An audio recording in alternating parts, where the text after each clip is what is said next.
오늘 본문은 우리가 흔히 잘 알고 있는 아나니아 삽비라 사건입니다. 내용의 대강은 이렇습니다. 초대교회에 아나니아 삽비라 부부가 있었습니다. 그래서 1절과 2절에 보시면 이 사람들이 뭘 했습니까? 땅을 팔아서 헌금을 했습니다. 그런데 헌금할 때 얼마의 헌금을 했습니까? 2절에 보시면 그 값에서 얼마를 감추었다. 그러니까 일부만 헌금을 한 것입니다. 이 부분은 왜 헌금 얼마를 감추었을까요? 어떤 분들이 이렇게 이해합니다. 내야 할 작정 헌금의 액수가 성도들마다 다 정해져 있었는데 그 액수를 채우기 부담스러워서 몰래 돈을 빼내었다라고 보는 견해입니다. 그런데 그렇게 보기에는 그 말의 신빙성이 크게 떨어져 보입니다. 왜냐하면 4절에 보시면 베드로는 아나니아에게 이렇게 말합니다. 땅은 내 땅이다. 그러니까 너의 땅이라는 거죠. 그리고 땅을 판 이후에 돈도 아나니아 마음대로 할 수 있었다는 것을 베드로는 상기시키고 있습니다. 그러니까 아나니아 부부가 드린 헌금은 교회가 정해준 액수가 아니었습니다. 아마도 그들 스스로 예루살렘 교회에 얼마를 헌금하겠다라고 공표를 했던 것 같습니다. 정확하게는 얼마 액수를 정했다기보다는 베드로가 아마도 땅값 얼마를 감추었다라고 말하고 있는 걸로 미루어 봐서 아마 아나니아 삽비라는 헌금의 기준을 땅을 기준으로, 그러니까 돈을 기준으로 헌금한 것이 아니라 땅을 기준으로 땅값 전부를 드린다고 한다든지 아니면 땅의 절반을 드린다고 한다든지 그런 식으로 작정을 했던 것 같습니다. 그런데 아나니아 부부가 헌금을 드리려고 할 때 어떻게 합니까? 아시는 대로 얼마만 가져다가 일부만 가져 준 것입니다. 그러니까 사도들 발 앞에 두었다고 하는데 헌금을 드렸던 것이죠. 그래서 베드로가 어떻게 그들이 속였는지 헌금을 속였는지 알았습니다. 그 단서가 성경에는 기록되어 있지 않기 때문에 어쨌든 베드로는 결과적으로 헌금을 속인 것은 알고 있었습니다. 제 경험상 비추어 볼 때 사람들의 거짓말이 언제 탄로가 나냐면 직통계시로 임하거나 촉으로 단번에 알 수 있는 것 같지는 않습니다. 자매님들은 촉이 좋으시기 때문에 눈빛만 봐도 알 수 있지만 저는 눈빛만 보고 잘 모릅니다. 그래서 거짓말에는 여러분 증거가 명확해야 되죠. 증거가 명확해야 되는데 그래서 하나님께서 다스리시는 일반 은총의 영역에서 알게 될 때가 대부분입니다. 예를 들어 이런 거죠. 여러 이야기를 대조해서 들어보는데 한쪽이 말이 안 맞는 겁니다. 그러니까 누군가는 거짓말을 하고 있는 것이겠죠. 그래서 알아차릴 때도 있고요. 아니면 내가 전문 지식을 아주 잘 알고 있는데 그런데 그것에 대해서 틀린 정보를 말할 때 그러니까 이미 나는 알고 있지만 거짓말을 듣게 돼서 단번에 알아차리는 경우도 있을 것입니다. 또 어떤 경우에는 놀랍게도 가만히 있는데 우리는 거짓말을 알려고 한 번도 손쓴 적이 없는데 신기하게 거짓말에 대한 첩보가 들려올 때가 있습니다. 그러니까 베드로가 그들의 문제를 어떻게 알게 되었는지 일반 은총의 영역에서 이해를 해본다면 뭐 다른 경우도 있겠지만 베드로가 어떻게 해서 땅값을 알고 있었는데 계산이 안 맞을 수도 있었습니다. 그리고 아니면 별로 관심이 없었는데 하필 우연히 그 땅에 대해서 알게 된 것이죠. 그런데 이게 말이 안 맞는 경우가 생길 수도 있고 아니면 성도 누군가가 아나니아 삽비라 거짓말 치는 거예요라고 일렀을 수도 있습니다. 그런데 성경은 이것에 관해서 자세히 말해주고 있지 않기 때문에 베드로가 어떻게 알았는지 정확히 알 수는 없지만 어쨌든 베드로는 아나니아 삽비라가 정확하게 잘못한 것을 알고 있었습니다. 그래서 베드로가 대화를 할 때 추측성 유도 질문을 하지 않습니다. 우리 사랑하는 자매님들께서 남편에게 확인을 할 때 여보 해봤어? 여보 했어? 이렇게 추측성 유도 신문 그러다가 남편의 눈동자가 흔들리면 요거 걸렸다 하고서 잡아내실 수도 있지만 베드로는 그렇게 마치 궁의 관심법처럼 촉으로 얘기했다기보다는 아마도 어떻게 결국에는 알게 된 것 같습니다. 여기서 여러분 드리고 싶은 말씀은 교회에는 이런 말들이 공공연하게 있는 것 같습니다. 뭐냐면 사람을 속일지언정 하나님을 속일 수 없다. 그죠? 그래서 우리가 뭐 하자고 하죠? 호람대오 하자 이렇게 말을 합니다. 맞습니다. 그러나 여러분, 우리가 오늘 말씀을 통해 기억하셔야 되는 것은 사람도 그렇게 쉽게 속일 수 없다는 것을 기억하시기 바랍니다. 베드로를 속일 수 없었습니다. 베드로를 속일 수 없었다는 것입니다. 사람을 그렇게 쉽게 속일 수가 없다는 것입니다. 정말 하나님께서 사랑하시는 자라면 여러분, 하나님께서는 어떻게 하실까요? 들통나게 하십니다. 그냥 내버려 두시지 않습니다. 자녀들의 잘못을 쉽게 방관하는 부모가 없는 것처럼 주님은 하나님의 자녀들이 잘못을 하게 되면 깨닫도록 도우십니다. 어떻게 도우실까요? 먼저는 잘못한 당사자 스스로가 말씀을 통해서든 아니면 성령께서 양심을 통해서 잘못을 깨닫도록 인도하십니다. 그러나 그래도 알지 못하는 경우가 발생하면 그 다음 방법은 무엇입니까?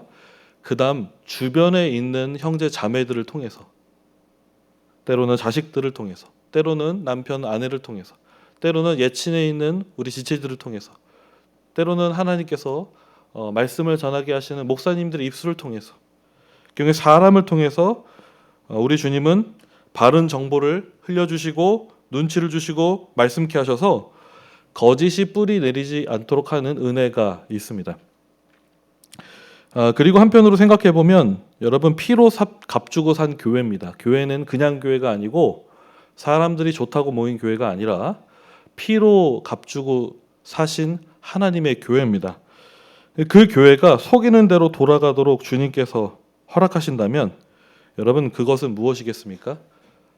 그것은 더 큰 화를 초래하게 되는 것이고 더 큰 아픔, 위협이 찾아오는 것 아니겠습니까? 그렇기 때문에 주님께서 교회를 사랑하시기 때문에 속이는 자들에게 임하는 은혜는 무엇입니까? 하나님께서 그 속이는 것이 먹혀들지 않게 하시고 교정하시는 것입니다. 그러므로 여러분, 우리가 일부러 속일 일은 거의 없겠지만 부지 중에 속이거나 잘못할 수가 있는 그런 연약한 성도들이 우리입니다. 그러나 또 생각해 보면 아나니아와 삽비라처럼 조금 이따 또 말씀을 드리겠지만 자기 이익을 위해 일부러 거짓말을 치는 경우가 발생할 수가 있습니다. 그러므로 오늘 말씀을 통해 먼저 두 가지 정도 기억했으면 좋겠는데요. 첫 번째는 아나니아 삽비라가 속였던 것의 겉모양은 작정한 헌금을 속이면서 성도들을 속이고 사도들을 속인 것이었습니다. 즉 사람을 속인 것이었죠. 그러나 성경은 4절에서 말씀합니다. 사람에게 거짓말한 것이 아니요 하나님께로다. 여러분, 우리가 사람들에게 잘못한 거짓 행동은 실제로 사람에게도 한 것이지만 누구에게도 거짓 행동을 한 것입니까? 주님께도 거짓 행동을 한 것입니다. 그것을 기억하시기 바랍니다. 그런데 오늘 본문 이해할 때 너무 순진하게 나이브하게 아나니아가 드린 헌금이 결국 사도들에게 드렸지만 본래는 헌금은 누구의 것입니까? 하나님의 것이잖아요. 그래서 하나님께 드린 것인데 결국 하나님께 서원한 것을 어겨서 하나님께 잘못한 것으로만 우리가 이해할 수 있는데, 아나니아와 삽비라 이 부부가 처한 이 범죄는 너무 그렇게 작정한 것을 어겼다라는 순진하게 받아들여서만 안 될 것 같습니다. 왜냐하면 여러분, 아나니아 삽비라는 땅을 팔아 헌금하겠다고 하고 나서 나중에 왜 속였을까요? 너무 쉬운 답이죠. 돈이 아까우니까. 그렇죠? 아까우니까. 그래서 일부를 드렸겠죠. 아무래도. 그런데 베드로는 이렇게 말하는 것입니다. 그 헌금에 대해 땅이 내 것이고 내 마음대로 할 수 있는 건데, 너 마음대로 할 수 있는 건데 왜 이 일을 너의 마음에 두었느냐 이렇게 말을 합니다. 왜 그렇게 생각했냐? 왜 그렇게 행동했냐? 여기서 베드로는 아나니아와 삽비라가 그렇게 행동한 것에 대한 동기를 살피고 있었던 것입니다. 그러니까 왜 그들은 그들 마음대로 정하여서 행동할 수 있는 그 헌금을 소위 말하자면 이런 거죠. 왜 헌금 배팅을 세게 했을까요? 그렇죠? 작정한 헌금 액수보다 모자르게 낸 거 아니겠습니까, 지금? 더 많이 냈다고 해서 베드로가 지금 뭐라고 한 것일까요? 그렇게 추측하기는 어려워 보입니다. 작정한 액수보다 더 적게 냈기 때문에. 그럼 왜 이들은 헌금 베팅을 왜 세게 했을까요? 왜 성도들에게, 왜 사도들에게 이렇게 하겠다라고 얘기했던 것일까요? 만약 베드로가 이 사실을 모르고 넘어갔다면 여러분, 그들이 결과적으로 취한 어떤 이익이 있었을 것입니다.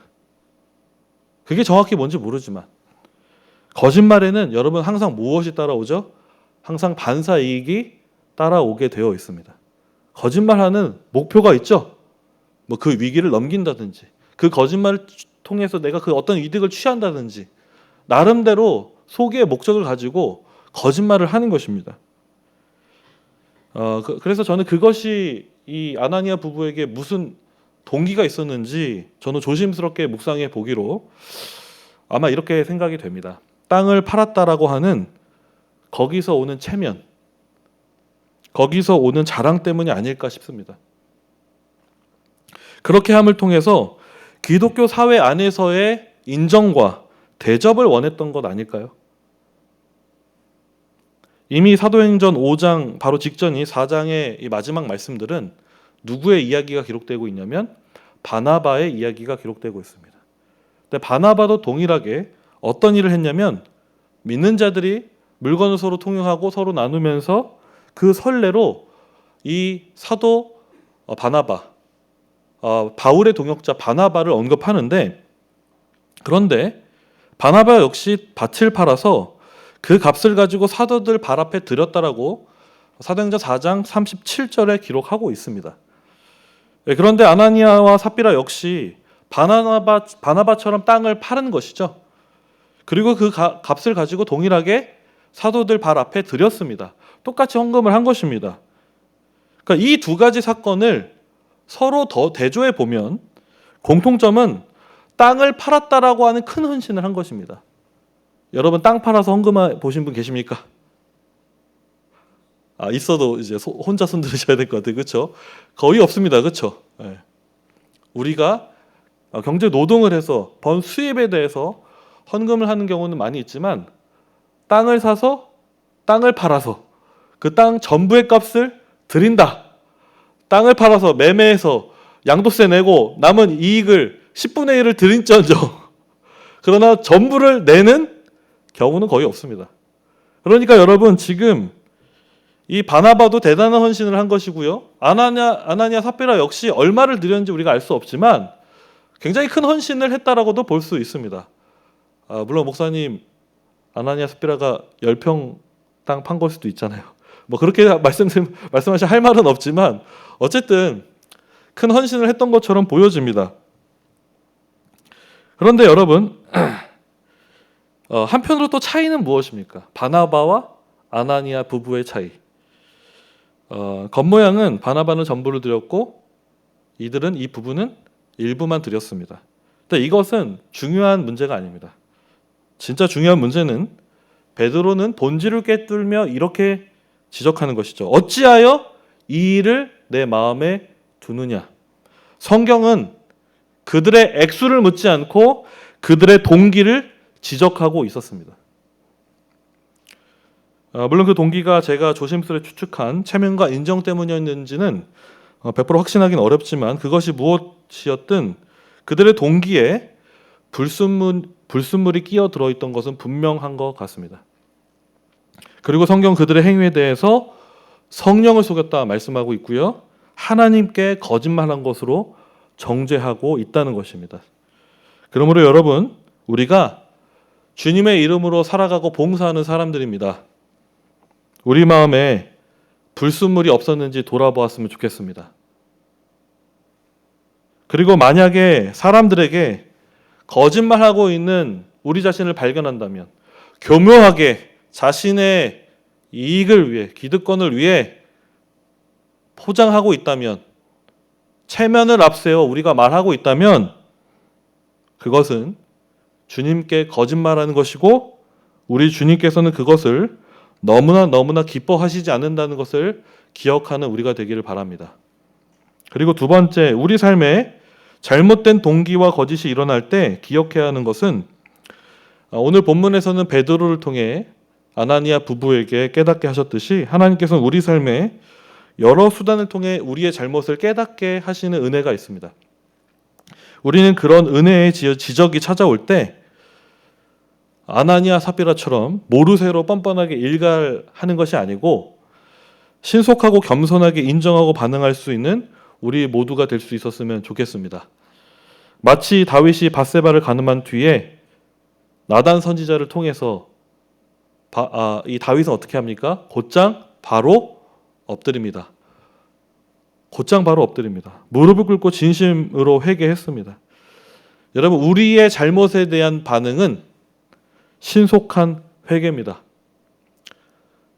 배민을 통해 배달을 주문할 때 신속 정확하게 배달이 와야 우리가 기뻐하듯이 주님은 어떤 회개를 기뻐하시냐? 신속한 회개를 기뻐하십니다. 그래서 우리가 사람에게 체면부터 차릴 생각을 해서 우리의 잘못을 포장하거나 미워하고 회개를 미루는 경향이 있을 수 있습니다. 그러나 여러분, 우리는 사람을 보지만 사람을 보는 게 그렇게 중요한 것이 아닙니다. 하나님께서 시퍼렇게 눈뜨고 우리를 바라보고 계시기 때문에 그분 앞에서 회개와 인정의 속도가 신속한 저와 여러분 되기를 주님의 이름으로 축원합니다. 자, 그런데 오늘 사실 이제 본문에 당혹스러움이 있습니다. 이 다음에 이제 말씀이 시작이 되는데 아나니아 삽비라가 거짓말하고 나서 어떻게 됩니까? 죽습니다. 베드로의 지적과 말씀 이후에 아나니아도 죽고 3시간 뒤에 삽비라가 와서 삽비라도 죽습니다. 성경은 이 일로 인해서 똑같이 5절과 11절에 이렇게 말씀하죠. 이 일을 듣는 사람들이 다 크게 두려워하였다라고 말합니다. 그러니까 한편으로 생각해 보면 그렇습니다. 성령을 속인 일이라고 하지만 겉의 내용은 어떤 내용이었습니까? 표면적으로는 고작 헌금을 좀 속이고요. 사도를 속인 것처럼 보이는데 이 정도의 문제로 과연 우리 주님께서 왜 그들을 죽이셔야 했는지 쉽사리 이해가 잘 되지 않습니다. 물론 죄의 삭은 사망이기 때문에 하나님께서 죽이신다면 할 말은 없죠. 우리도 마찬가지입니다. 그렇죠? 그런데 우리는 살아있지 않습니까? 근데 왜 이들은 죽어야 됐을까요? 만약 이런 일들로 죽임을 당해야 한다면 우리 중에 살아남을 사람이 거의 없을 것 같습니다. 아무도 없을지도 모르겠습니다. 그래서 우리는 이 본문에 대해 어떻게 이해해야 될지 당혹스러움이 있습니다. 그리고 또 한 가지는 만약 이런 일 이후에 이런 비슷한 일이 있을 때마다 주님이 다 죽이셨다면 그럼 우리가 좀 조심할 텐데, 그렇죠? 또 신약 시대에 많은 교회들이 생겨났습니다. 이후에. 그런데 헌금을 약간 속였다고 해서 성령께서 생명을 거두신 일은 제가 성경에서 본 적이 없습니다. 물론 초대교회 역사 사료를 좀 찾아보면 그런 예들이 있을지는 모르겠는데, 근데 분명한 건 성경은 이 아나니아 삽비라 사건 이후에 헌금을 좀 삥땅 쳤다고 해서 죽음을 당한 사건이 없었다는 겁니다. 그렇기 때문에 오늘 우리는 이 본문이 당혹스럽기도 하지만 우리가 좀 속이더라도 이런 일이 우리에게 일어나지 않을 거야, 이런 죽음이 일어나지 않을 거야 애써 외면하고 싶은 충동이 일어날 수 있을 것 같습니다. 한편으로 저도 생각해 보니까 지금 오늘날의 교회에서 헌금을 속였다고 해서 죽었다라고 말하는 분 못 봤습니다. 그렇게 못 봤고요. 저의 경우는 어릴 적 어머니가, 제가 그래도 모태신앙입니다. 반모태신앙인데 어머니의 이 계통에서는 제가 모태신앙인데 아버지 계통에서는 모태가 아닙니다. 어쨌든 제가 세례는 받았고 그래서 뭔가 나도 모르게 교회는 가야 될 것 같고 그래서 초등학교 때 잠깐 세례를 준 교회에, 지금도 어머니 그 교회 다니시는데 제가 간 적이 있었습니다. 그런데 저에게 큰 유혹이 찾아왔습니다. 어머니가 헌금하라고 1,000원을 줬는데 물론 지금도 이해는 안 돼요. 그 40년, 30년 전에 1,000원이 지금도 1,000원. 그렇죠? 어쨌든 그런데 1,000원을 받고 교회를 가는데 교회 가는 거리가 한 10분이었습니다. 근데 5분 정도 되는 거리에 제가 이 1,000원의 헌금을 하나님께 드리고 하나님의 거룩한 세계를 맛보아야 되는데 그 가는 5분 거리에 뭐가 있었냐면 신세계 오락실이 있었습니다. 그래서 저는 1,000원을 오락실에 헌금을 하고 그리고 신세계를 참으로 많이 경험한 적이 있었습니다. 그러니까 만약 오늘 말씀대로라면 저는 그때 죽었어야 되는 것이죠. 아주 여러 번 죽었어야 되고 다행인 것은 어머니한테 한 번도 걸린 적이 없었습니다. 그래서 맞아 죽어야 됐을 수도 있는 제가 죽지 않고 은혜가 맞나요? 그렇죠? 은혜가 맞죠. 지금 살아 있는데 그러면 여러분 이 말씀은 도대체 무엇을 위한 말씀일까요? 그 전에 아나니아는 죽었지만 우리가 살아있다라고 해서 이 말씀은 전혀 우리에게 효력 없는 캐캐 묵은 죽은 말씀도 아니고요. 우리의 죄를 합리화해서는 절대로 안 될 것입니다. 그런데 그럼에도 불구하고 오늘 이 말씀은 주님께서 아나니아 부부 사건으로 이 한 번으로 만족하다고 생각하신 것 같습니다.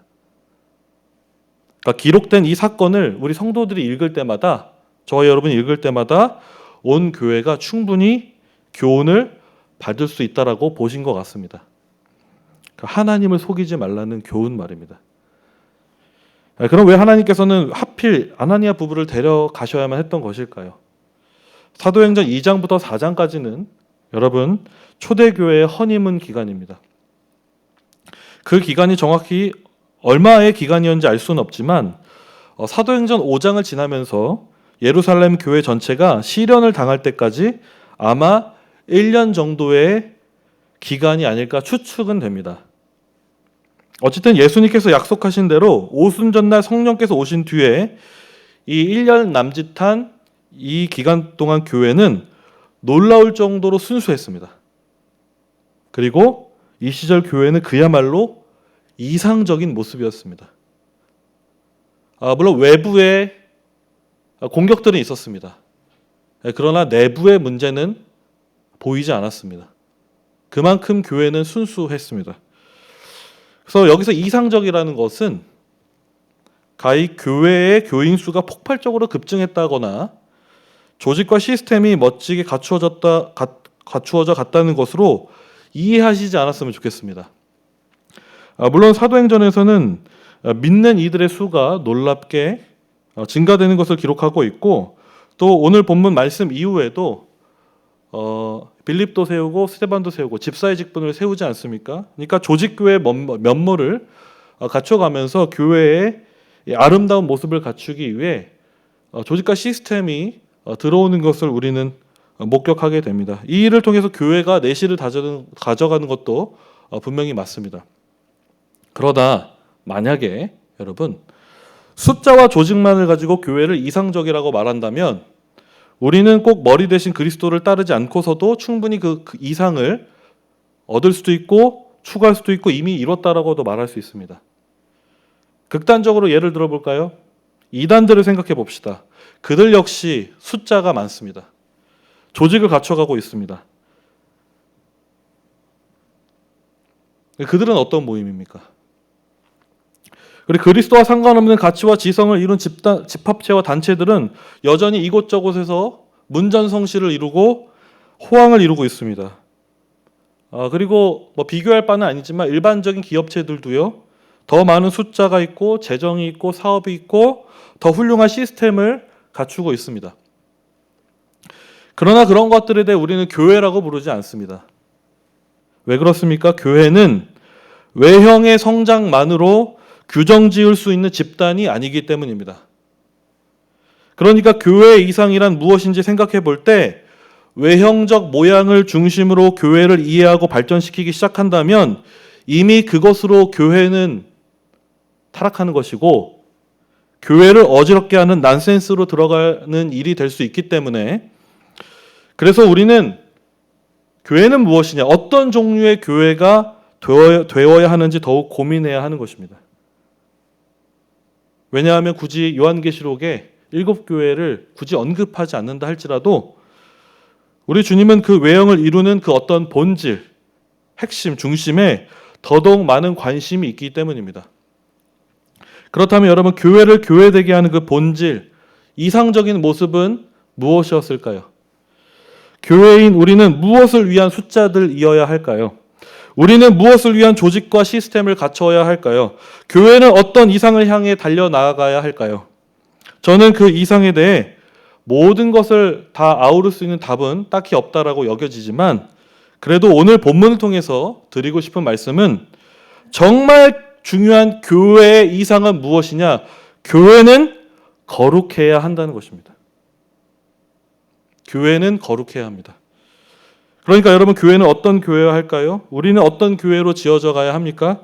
거룩한 교회가 되어야 합니다. 썩은 교회, 냄새나는 교회, 죄악이 만용되는 교회가 아니라 주님께서 기뻐하시는 거룩한 교회가 되어야 하는 것입니다. 그런 의미에서 저는 교회 행전이라 불리는, 별명 짓는 이 사도행전 5장 1절부터 11절까지 등장하는 이 아나니아 부부 사건이 그냥 교회 역사에서 흘러가듯 언급된 말씀이라고 생각하지 않습니다. 성경은 왜 수많은 여러 가지 교회의 사건 중에서 이 사건을 기록하고 우리에게 말씀하고 있는 걸까요?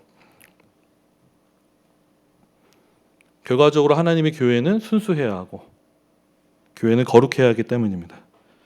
교회 안에 발생하는 불순물에 대해서 주님의 몸된 우리는 늘 경계하도록 이 말씀을 주신 것입니다. 왜냐하면 특히 여러분, 예루살렘 교회는 아까도 말씀드렸지만 1년도 채 되지 않은 신생교회였습니다. 아장아장 걷는 어린아이와 같은 교회. 그리고 이 교회는 수많은 여러 교회 중에 한 교회가 아니고 모든 교회가 본받아야 할 첫 번째 교회였습니다. 그래서 여러분, 예를 들어 자라나는 겨자씨가 있으면 그 겨자씨가 처음부터 썩어버리면 어떻게 되겠습니까? 굉장히 큰 문제가 발생하겠죠. 다 썩어버리는 것입니다. 그런데 만약에 처음부터 문제가 된 것을 바로잡지 않으면 여러분, 그 당시에 있는 성도들은 어떻게 이해할까요? 교회를. 그렇게 해도 문제가 없구나. 범죄가 스멀스멀 용인되고 자라나다가 결국 큰 사단이 나지 않겠습니까? 실제로 여러분, 교회는 살아있는 생명체의 세포와 같기 때문에 누룩처럼 무엇이든지 확장되기 마련입니다. 그러니까 거룩이 심기면 거룩이 열매 맺는 것이 교회이고, 죄를 심으면 아이러니하게도 죄가 심겨지는 것이 교회입니다. 죄의 열매가 맺어지는 것이 교회입니다. 그러니까 거룩이 확장되어야 하는 주님의 몸된 첫 교회에 암세포와 같은 죄가 뿌리에 박히면 여러분 어떻게 될까요? 덩치만 커진다고 해서 중요한 것이 아니고 그 전에 암적인 요소를 드러내고 치료를 하고 수술을 해서 정상적인 몸을 유지하는 것이 굉장히 중요합니다. 그래서 저는 오늘 이 본문이 얼핏 보면 이해되지 않을 수도 있지만 교회를 사랑하시는 교회 구원사적 관점으로 이 말씀을 이해해 본다면 이 본문은 하나님께서 교회를 어떻게 생각하고 계시는지, 우리는 교회를 어떻게 이해하고 섬겨야 하는지 돌아볼 수 있는 그런 말씀인 것입니다. 그래서 당신의 아들을 내어 피로 값주고 사신 교회입니다. 이 교회 유년기에 교회는 거룩해야 되기 때문에 주님께서 친히 아나니아 부부를 본보기로 메스를 든 것이죠. 수술용 칼로 집도를 하신 것입니다. 그러므로 여러분, 오늘 말씀의 본보기를 바라보시면서 우리에게 앞으로 이런 일이 일어나지 않을 거야 라고 안심할 것이 아니고 하나님을 믿는 교회인 우리들이 주 안에서 날마다 거룩하기를 힘쓰는 우리 모두가 되기를 주님의 이름으로 축원합니다. 그리고 마지막으로 한 가지, 아나니아 부부 사건이 있고 난 뒤에 예루살렘 교회가 두려워했습니다. 우리는 시종일관 하나님을 두려워해야 합니다. 죄 짓는 것을 두려워하는 성도들이 되기를 바랍니다. 그리고 교회를 책임지고 있는 목회자들을 두려워하는 성도님들 되시기를 바랍니다. 오늘 본문에서 일어난 예루살렘 교회의 두려움 중 하나는 사도들에 대한 두려움이 있었습니다. 물론 과거의 목회자들이 너무 두려운 존재로 인식되어서 문제이기도 했지만 오늘날에는 목회자들을 가볍고 우습게 생각하는 분들이 간혹 있다라고 생각합니다. 그러한 분들이 세상에 있는 분들이라면 사실 상관이 없습니다. 모르면 그럴 수 있죠. 그런데 물론 우리 교회 안에 그런 분들 안 계십니다. 나를 말하는 거 그렇게 생각하지 마시고 그런 분들 안 계십니다. 목회자들 이미 잘 존중해 주시고 앞으로도 지금처럼 잘 존중해 주시면 되는데요. 왜냐하면 하나님 말씀을 가지고 교회를 먹이고 지도하고 인도하는 목회자들은 성도들의 대장도 아니지만 성도들의 하수꾼도 아니기 때문입니다. 그럼 무엇이냐? 저는 목회자로서 스스로를 어떻게 인식하느냐? 저는 개로 인식합니다. 개. 목자는 예수님이고 양떼들은 여러분들이시고 저도 사실 양떼고 그렇죠? 저도 양떼죠. 그런데 저는 하나님께서 목회자로 부르실 때 양을 치라고 부르시는 목견인 줄 믿습니다. 개, 왈왈 짖는 개. 그래서 저도 양이지만 그리스도의 충성스러운 개로서 우리 성도님들께 왈왈 짖으면서 또 때로는 귀엽게 짖으면서 섬기는 것이 목회자인 제 일이라 믿습니다. 그래서 여러분 사도들을 통해 말씀하신 하나님은 여전히 오늘도 목회자들을 통해서 말씀하고 계시기 때문에 목회자가 근본적으로 잘못되어 있지 않은 이상 하나님께서는 교회에 세우신 지도자들을 통해 말씀하고 계시는 줄을 믿습니다. 그래서 저와 여러분들이 담임 목사님을 위해서 기도해 주셔야 하고요. 또한 부교육자분들을 위해서 기도해 주셔야 합니다. 무엇보다 그 말씀을 듣는 우리들이 거룩한 삶을 살아가기 위한 방편으로 목회자들을 잘 섬겨 주셔야 하는 것이죠. 다시 말씀드리지만 우리 성도님들 목회자들 너무 잘 대해 주십니다. 그래서 저도 좋으니까 벌써 7년 차가 됐습니다. 목사님 왜 이렇게 자꾸 떠나세요? 라고 말할 때 저는 말씀드립니다. 전 안 가는데요. 자꾸 갔다라고 말씀하면 서로 피차 곤란해집니다. 네, 원래 교육자들은 떠나는 인생이고 가라고 하면 가는 것이지 뭐 어떻게 합니까? 또 저는 있으라고 있는 것이고 가는 분은 가는 것이고 그렇지 않습니까? 그래서 자꾸 목사님들 바뀌었다라고 얘기하지 마시고 우리 같이 계신 우리 목사님들 사랑하고 섬겨주시면서 그래서 저는 기대해 봅니다. 저도 7년 차지만 우리 선임 목사님, 주원임 목사님도 7년 차시고 그리고 정승민 목사님 같은 7년 차입니다.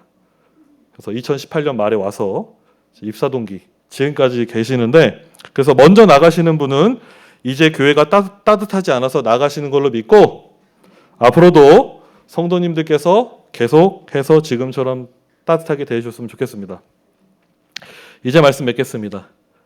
교회를 구성하고 있는 그리고 이뤄가고 있는 저와 여러분에게 오늘 말씀은 교회됨의 기초는 무엇인지 어떻게 교회는 지어져 가야 하는지 우리에게 귀한 가르침을 주고 있습니다. 아나니아 삽비라 사건을 통해 우리에게 말씀하시는 거룩한 하나님의 초대에 순종으로 반응하는 우리가 되기를 바랍니다. 그리고 나중에 저와 여러분들이 천국에 가실 때가 있지 않겠습니까? 그때 아나니아 삽비라를 만약에 만나게 된다면 이렇게 감사 인사 전했으면 좋겠습니다. 당신들 덕분에 내가 조심할 수 있었습니다. 당신들 덕분에 당신들이 시범 케이스가 되셔서 내가 거룩함을 추구할 수 있었습니다. 라고 덕담을 나눌 수 있었으면 좋겠습니다.